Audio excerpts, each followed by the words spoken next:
Let me start with something most people don't want to admit: strong personalities aren't the problem. Your reaction to them is. Think about the last time you got into an argument with someone who was loud, intense, overwhelming, or completely convinced they were right. Maybe it was someone who talked over you, dismissed your point, or tried to dominate the conversation. In that moment, it probably felt like their energy dictated yours. They turned up their volume, so you felt pressured to turn up yours. They became sharp, so you became defensive. They charged forward, and you either charged back or shut down. And that right there is the moment where most people lose control, because they think the goal is to beat a strong personality. It's not. The goal is to not let them change who you are. See, strong personalities aren't necessarily bad.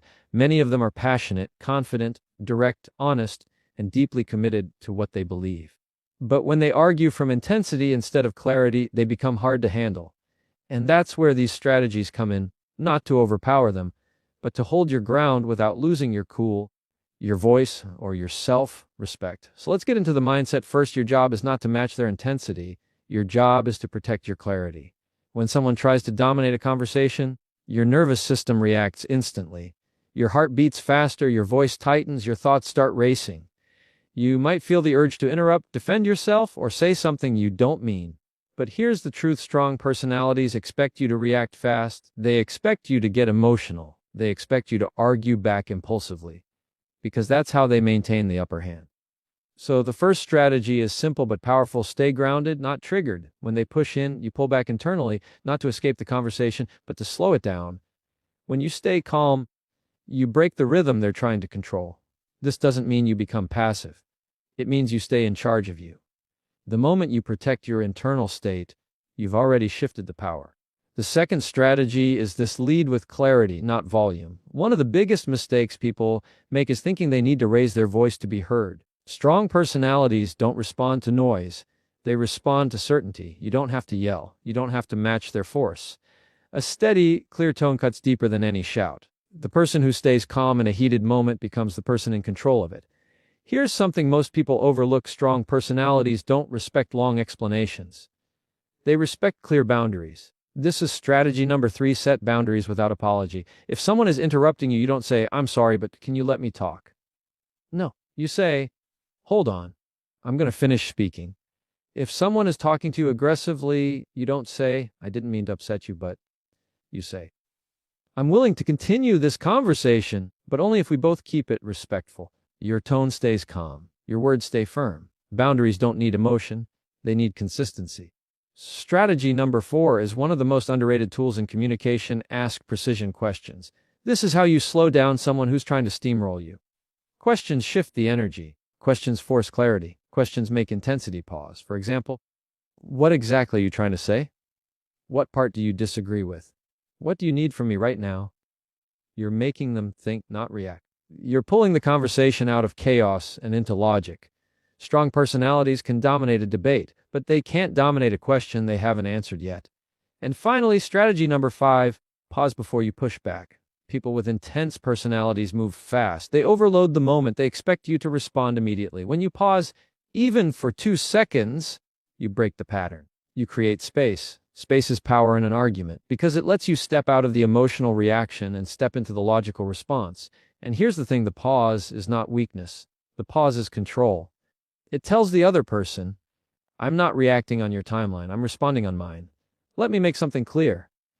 Handling strong personalities isn't about avoiding conflict. It's about being the calmest voice in a room full of noise. It's about communicating in a way that doesn't sacrifice your self-respect.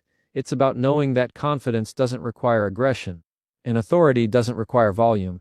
People with strong personalities aren't used to being met with calm firmness. They're used to people either fighting back wildly or folding completely. When you do neither, when you hold your line, keep your tone steady, ask the right questions, and set clear boundaries, the entire dynamic shifts. You're not trying to win the argument. You're trying to win your peace, your clarity, and your self-control. If another person's intensity can't knock you off balance, you've already won. And the more you practice these strategies, the more you'll notice something powerful. Strong personalities start responding to you differently. They soften. They slow down. They respect the firmness in your calm, not because you overpowered them, but because you didn't let them overpower you. That's the skill. That's the strategy. That's the kind of communication that turns conflict into understanding and arguments into conversations. When you're dealing with a strong personality, the very first battle isn't with them. It's with your own nervous system. The moment their tone sharpens, their expression tightens, or their words hit a little harder than expected, your body reacts instantly. Your chest gets tight, your thoughts speed up, your jaw clenches, and before you even realize it, your mind is preparing for emotional combat.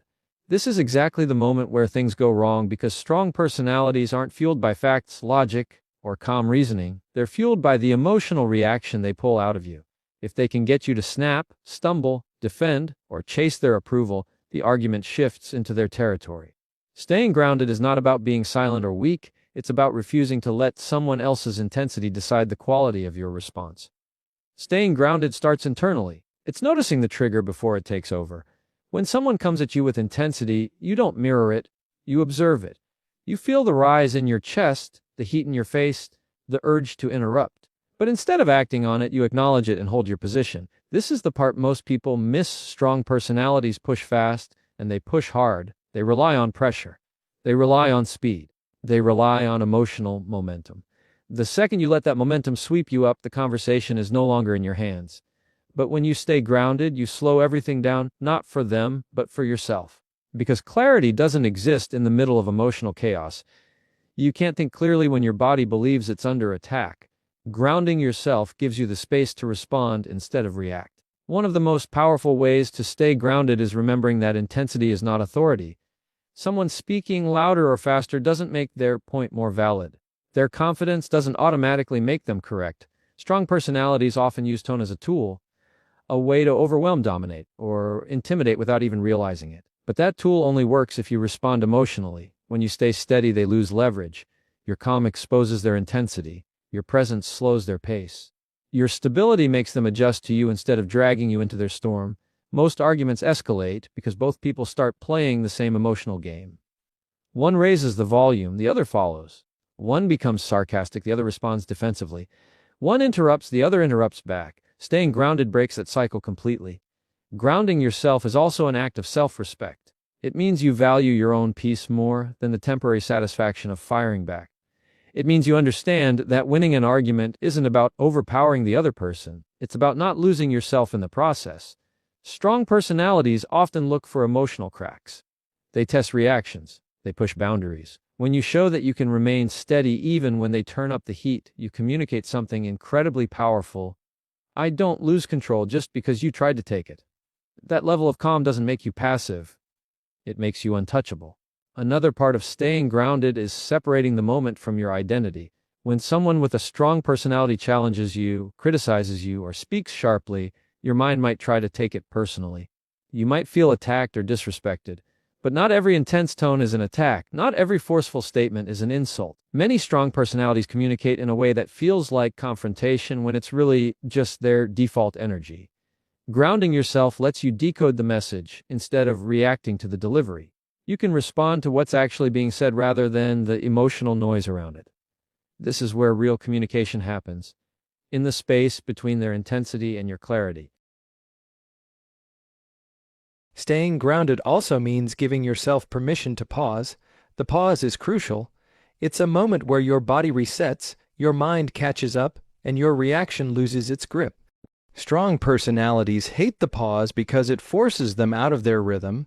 It makes them wait. It makes them reflect. It breaks their momentum.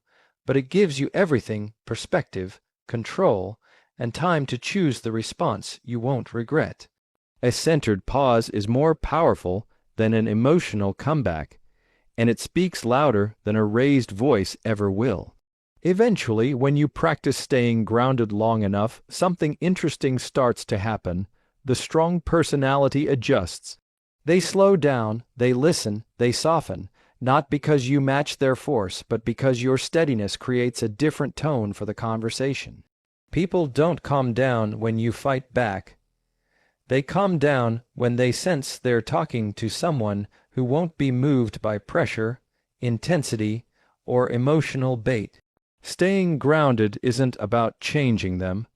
It's about anchoring yourself so deeply that their storm can't pull you in.